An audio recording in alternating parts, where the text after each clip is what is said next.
from NEWSUNSHINE Lighting. Today I'm going to show you our 250 watts LED grow light.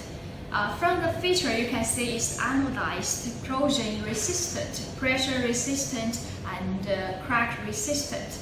The integrated die casting, and we are using SMD 3030 chips.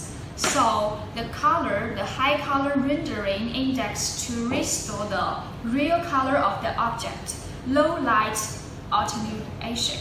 Use 3 displays, excellent heat dissipation to enhance the overall ceiling of the lamp. The light spectrum is efficiently observed by the plants and in freezing the blue and red wavelengths. Usually, a normal 250 grow light can replace 600 HPS lamp, so it saves money on maintenance and electricity.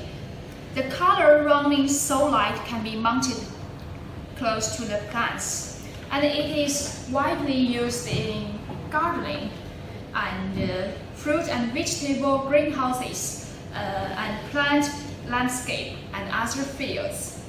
And now you can check our effect after we using this grow light.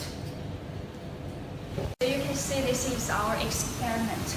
So for this one, it's 2 areas. The first one, we don't have any lamps, so you can see the plants. There is nothing. Only a few sprouts. And now you can check ours. UFO 250 watts grow light, and you can see that all the vegetables is grow up very fastly. And today we record is day 17. You can see the big difference of these 2 areas. So if you need our 250 watts grow light, so you can click our website beside here. Thank you for your watching. Bye bye.